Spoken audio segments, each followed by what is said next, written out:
Hi hello అందరికీ నమస్తే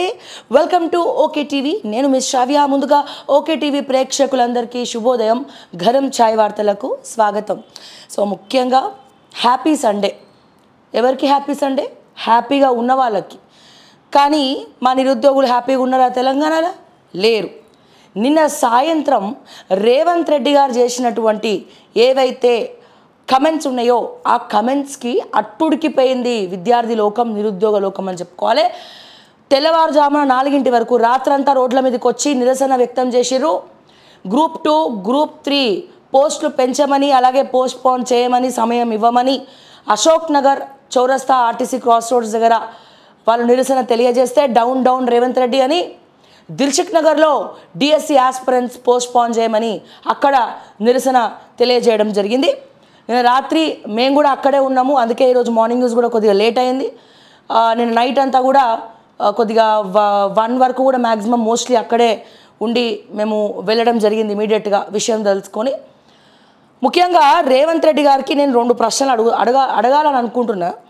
so దానికంటే ముందు నిన్న రేవంత్ రెడ్డి గారు చేసినటువంటి వ్యాఖ్యలేంది సో ఇప్పుడు ప్రస్తుతం నడుస్తున్నటువంటి సమస్య నిరుద్యోగ సమస్య డిఎస్సి ఎగ్జామ్స్ పోస్ట్పోన్ చేయమని ఒకవైపు అండ్ అలాగే గ్రూప్ 2 గ్రూప్ 3 ఆస్పిరెంట్స్ మరోవైపు కానీ నాకు అర్థం కాని ఒక విషయం ఏంటంటే గ్రూప్ 2 గ్రూప్ 3 ఆస్పిరెంట్స్కి ఇటు డిఎస్సి ఆస్పిరెంట్స్కి పడతలేదా ఎందుకంటే అక్కడ పోయి వాళ్ళ గురించి మాట్లాడితే వీళ్ళ గురించి మాట్లాడొద్దు అంటారు కలిసి కట్టుగా కొట్లాడితే కలిసి కట్టుగా మాట్లాడితే ఏదైనా సాధించవచ్చు మీరు ఒక దగ్గర వాళ్ళొక దగ్గర సో వాళ్ళ గురించి మాట్లాడితే వీళ్ళ కోపం వీళ్ళ గురించి మాట్లాడితే వీళ్ళ కోపం సో ఇదంతా కూడా కరెక్ట్ కాదు సో ఎవరు కూడా దయచేసి ఈగోస్కి పోకండి సో ఐకమత్యపై మహాబలం అని చిన్నప్పటి నుంచి చదువుకుంటా ఉన్నాం సో డెఫినెట్గా గ్రూప్ 2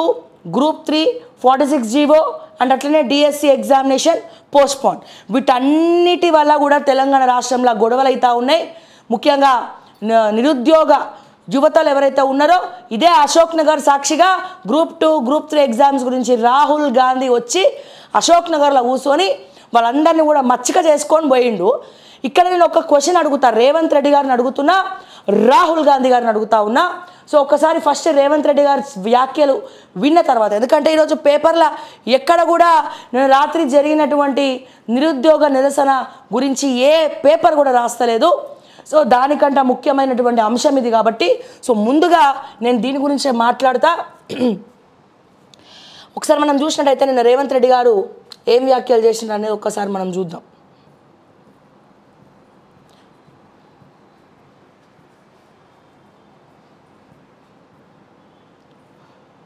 ఎస్ ఏది లింక్ పెట్టమన్నాం కదా ఏది ఎక్కడ లేదు మరి రేవంత్ రెడ్డి గారిది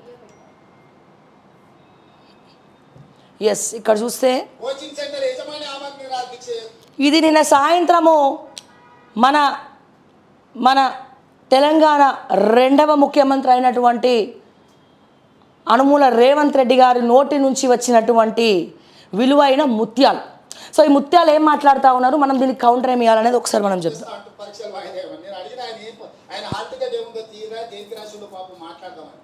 లేదు సార్ ఆయన కోచింగ్ సెంటర్ ఉంది ఆయనకు 2 నెలలు పోస్ట్ పోన్ చేస్తే డిఎస్సి 100 కోట్లు లాభం వస్తుందంట 2 నెలలు ఆయన 100 కోట్ల ఆదాయాన్ని మీరు దెబ్బతీసారట అని ఒక్క ఆయన గురించే చెప్పారు మనం 3 దీక్ష చేస్తే 3 గురించి వివరాలు తెప్పించినాను ఆ 3లో ఏ ఒక్కడు కూడా ఏ పరీక్ష వివరాలు ఎవరితో తెప్పించినావు బల్మూరి వెంకట్తో తెప్పించినావా లేకపోతే ఆ దయాకర్ అనేటోడితో తెప్పించినావా మరి బల్మూరి వెంకట్ రాసిండా ఎగ్జాము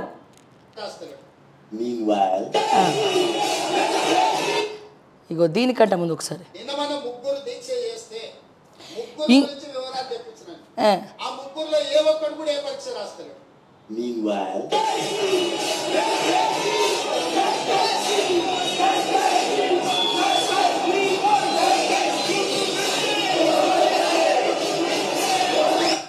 దీనికంటే ముందు నేను అప్లోడ్ చేసిన లింక్ పెట్టమన్నా మొత్తం పూర్తి వీడియో పెట్టండి దయచేసి రేవంత్ రెడ్డి గారు మాట్లాడినటువంటి పూర్తి వీడియో కావాలి నాకు లింక్ నిన్న పెట్టినటువంటి లింక్ సో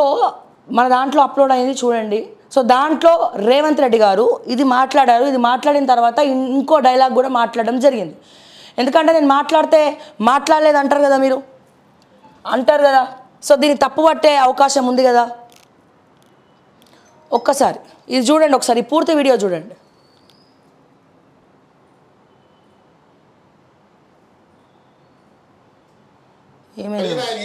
ఆయన హాల్ టికెట్ ఏముందో తీరా దేనికి రాసిందో పాపం మాట్లాడదామని.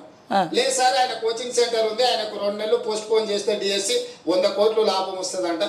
2 నెలలు ఆయనకు 100 కోట్ల ఆదాయాన్ని మీరు దెబ్బతీసారట అని ఒక్క ఆయన గురించే చెప్పారు. ఇంకొక ఆయన దీక్ష కూర్చున్నాడు. ఏందే ఆయన మన పార్టీలో ఉండే మనటి వరకు ఆయనేం పరీక్షలు రాస్తున్నారంటే నువ్వు పార్టీలో ఏం ఉద్యోగం ఇవ్వలేదంట సార్, ఇప్పుడు నిన్ను గిల్లడమే ఆయన పని అంటే అందుకే ఆయన దీక్ష కూర్చున్నాడు సార్ అని. ఇంకో పిల్లగాడు కూర్చున్నాడు గాంధీ హాస్పిటల్లో చేరాడు. అరే పాపం నాకు తెలిసినోడు ఆ పిల్లగానికి ఏమన్నా కానీ ఏం పరీక్ష రాస్తున్నా అవసరం అయితే స్పెషల్ కోచింగ్ అని ఇప్పిద్దాం అంటే ఆయన ఏం పరీక్ష రాస్తున్నాడు సార్, ఆయనకు లీడర్ చెప్పినట్టు నువ్వు చేస్తే బాగా పేరు వస్తుంది, నీకు నేను చూసుకుంటా పో అని. నిన్న మన 3 దీక్ష చేస్తే 3 గురించి వివరాలు తెప్పించినాను. ఆ 3లో ఏ ఒక్కడు కూడా ఏ పరీక్ష రాస్తాడు. అయ్యో మరి నేను అడుగుతున్నా, నేను సూటిగా అనుమూల రేవంత్ రెడ్డి గారిని నేను అడుగుతా ఉన్నా, అనుమూల రేవంత్ రెడ్డి గారిని ముఖ్యమంత్రి గారిని అడుగుతా ఉన్నా,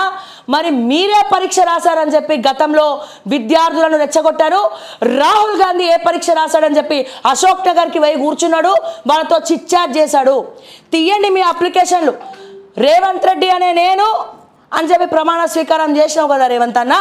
మరి నువ్వు రాసినటువంటి group 2, group 3, group 1, DSC, TET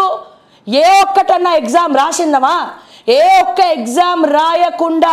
మరి ఎగ్జామ్ రాసిన వాళ్ళు మాత్రమే ప్రొటెస్ట్ చేయాలని ఏ రకంగా చెప్తావు? మీ రాహుల్ గాంధీ ఎగ్జామ్ రాసిండా? రాహుల్ గాంధీ ఎగ్జామ్ రాయకుండానే అప్లికేషన్ అప్లై కూడా చేయకుండానే అశోక్ నగర్ చౌరస్తాకి ఎవడు పోమన్నాడు? లైబ్రరీకి ఎవరు పోయి వాళ్ళకి మాట ఇమ్మన్నాడు? మీకొక న్యాయం, వీళ్ళు నిరాహార దీక్షలు చేస్తే వీళ్ళకొక న్యాయమా మిస్టర్ రేవంత్ రెడ్డి గారు? గతంలో పిసిసి అధ్యక్షుడు ఉన్నప్పుడు ఏ ముఖం పెట్టుకొని పోయినారు అక్కడికి? నేను అడుగుతా ఉన్నా, సూటిగా అడుగుతా ఉన్నా, ఏ ముఖం పెట్టుకొని మీరు ఏ ఎగ్జామ్ రాశారని చెప్పి, మీరు ఏ ఎగ్జామ్ రాశారు అని చెప్పి, మీరు ఏ ఎగ్జామ్కి అప్లై చేశారని చెప్పి స్టూడెంట్స్ తోటి నిరుద్యోగులతోటి మొత్తం కూడా ఊరూరు వాడవాడ తిరిగి పెన్షన్లు కాదు ఇంపార్టెంట్, మా బతుకులు ఇంపార్టెంట్, మా ఫ్యూచర్ ఇంపార్టెంట్ అని చెప్పి నిరుద్యోగులతోటి కాంగ్రెస్ పార్టీ ప్రచారం చేయించుకుంది. మీ ఉన్న క్యాబినెట్లో ఉన్న మంత్రుల్లో ఎవడండి ఎగ్జామ్ రాసింది? ఎవడండి అప్లై చేసింది? ఓ సర్లే మీరు అప్లై చేయలేదు కాబట్టే వాళ్ళ బతుకులు రోడ్ల మీద పడ్డాయి. మీరే గనక నిజంగా చిత్తశుద్ధి ఉండి మీరు గనక గ్రూప్స్ రాసి ఉంటే, మీరు అప్లై చేసి ఉంటే